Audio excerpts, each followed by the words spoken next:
میرے محترم بھائیوں اور دوستوں، کبھی آپ نے غور کیا ہے کہ قیامت کا منظر کیسا ہوگا؟ وہ قیامت جس کا آنا طے ہے، جس کے آنے کی خبر اللہ کے آخری نبی حضرت محمد صلی اللہ علیہ وسلم دے چکے ہیں۔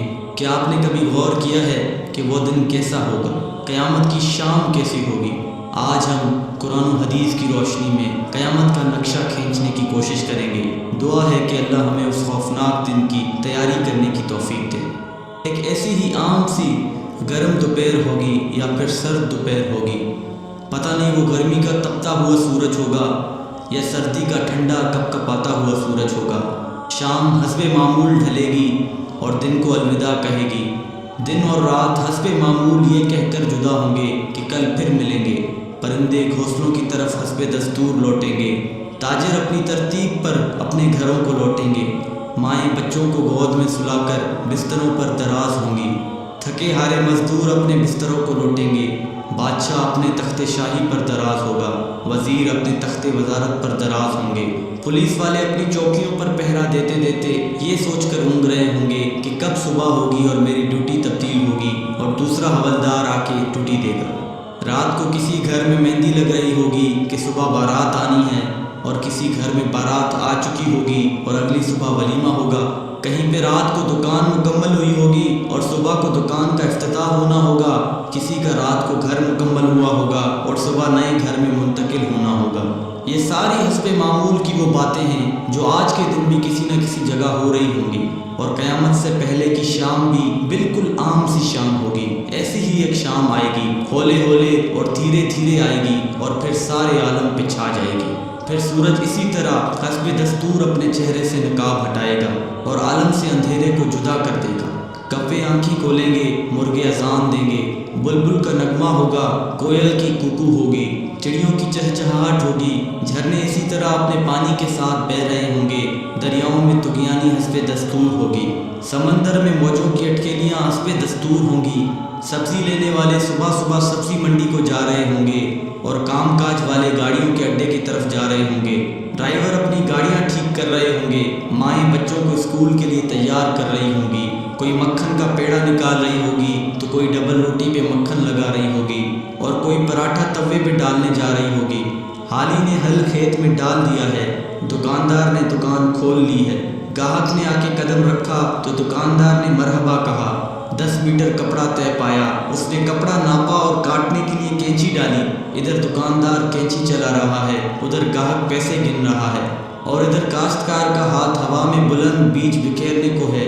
ادھر دلہن کے لیے اس کی بہنیں اور سہیلیاں آئی بیٹھی ہیں، ادھر باراتی آئے بیٹھے ہیں۔ لوگ انتظار کر رہے ہیں کہ کب بارات چلے گی، کب باجا بجے گا اور کب دلہا آئے گا۔ ایسا ہی ایک عام دن ہوگا اور حسب معمول کے کام جاری ہوں گے، حسب دستور دنیاوی معاملات بھی جاری ہوں گے، اور اچانک سے ایک ہیبت ناک آواز آئے گی۔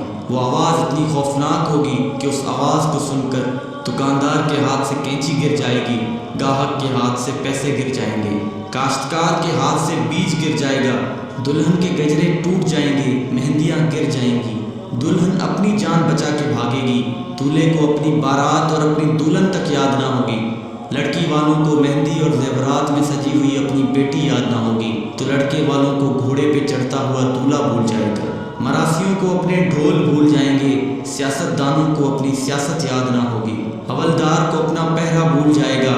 وہ خوفناک آواز پورے جہاں کا کلیجہ چیر دے گی۔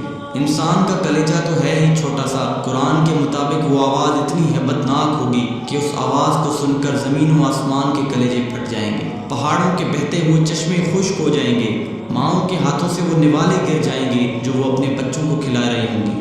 وہ ماں جو چند لمحے پہلے اپنے بچے کو اپنی چھاتی سے دودھ پلا رہی تھی اور میرا چاند کہہ کر اپنے بچے کا ماتھا اور گال چوم رہی تھی، وہی ماں اپنے بچے کو ایک ٹوکری کی طرح ہوا میں اچھال دے گی کہ یہ مرتا ہے تو مرے، میری جان بچ جائے۔ لیکن آج بچے تو کون بچے اللہ کے سوا؟ آج ہر شخص پر اتنا خوف طاری ہے کہ اسے بچوں کی پکار نہیں سنائی دے رہی۔ آج دھرتی پر مسلمان کوئی نہیں ہوگا۔ یہ اللہ کا شکر ہے کہ قیامت صرف کافروں کے لیے ہے، مسلمان کوئی نہیں ہوگا۔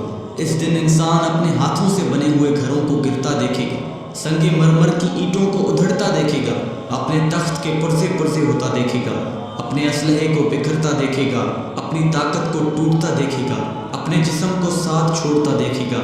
سورت یہ دیکھو، کوئی آنکھ ہے تو دیکھے اللہ کی بے نیازی کو۔ آج جبریل بھی تڑپ کر مر گیا، آج میکائیل بھی چکرا کر گر گیا۔ آؤ چشم تصور میں اسرافیل کو بھی گرتے دیکھ لو، آج عرش کے فرشتوں کو بھی گرتے دیکھو۔ اب ایک عجیب منظر ہے، ایک ہیبت ہے، ایک سناٹا ہے، ایک خوف ہے، ایک جلال ہے۔ اوپر اللہ ہے اور نیچے اسرائیل کی ٹانگیں بکری کے بچے کی طرح کانپ رہی ہیں، اور اللہ شان بے نیازی سے کہہ رہا ہے، کون باقی؟ اسرائیل کہے گا، یا اللہ اوپر تو باقی، نیچے تیرا عبد اسرائیل باقی۔ تو اللہ کی ہیبت ناک آواز آئے گی کہ تو بھی مر جا میرے اسی امر کے ساتھ جس امر سے میں نے تجھے پیدا کیا۔ اللہ اکبر۔ کوئی اسرائیل کو مرتا دیکھے مگر کوئی ہے نہیں جو دیکھے۔ پھر سب کو موت کی وادی میں دھکیل کر اللہ کہے گا، ہے کوئی میرا شریک تو سامنے آئے، ہے کوئی میرا شریک تو سامنے آئے، ہے کوئی میرا شریک تو سامنے آئے۔ لیکن اس دن کوئی آواز نہیں ہوگی، اس دن تنہا اللہ کی ذات باقی ہوگی جو کہ وحدہ لا شریک ہے۔ میرے بھائیوں، یہ ہے وہ دن جس کا آنا طے ہے، یہ ہے وہ دن جس کے لیے ہم اس دنیا میں آئے ہیں۔ اس دن کچھ باقی نہ ہوگا، اس دن پورا جہاں ٹوٹ چکا ہوگا۔ میرے بھائیوں، اس ٹوٹ جانے والے جہاں سے عبرت لو، اللہ کے واسطے اس کا حرص چھوڑ دو، اس کے دیوانے نہ بنو، اس کے دیوانے کے لیے ذلت کے سوا کچھ بھی نہیں۔ سائے کے پیچھے بھاگنے والے کے لیے دیوار سے ٹکرانے کے علاوہ کچھ نہیں ہوتا، ریت پہ پانی تلاش کرنے والے کے لیے سوائے پیاس کے اور کچھ نہیں ہوتا، اس کی عزت سے دھوکہ کھانے والے کے لیے سوائے ذلت کے کچھ نہیں ہے، اس کی جوانی پر اترانے والے کے لیے بڑھاپے کی خوفناک آہیں ہیں، سسکیاں ہیں۔ اس دن کا انتظار کرو جب بڑھاپا اس کی جوانی کو کھا جائے گا، اس دن کا انتظار کرو جب اس کی اولاد بھی کہے گی کہ اماں مرتی ہی نہیں ہے، ابا مرتا ہی نہیں۔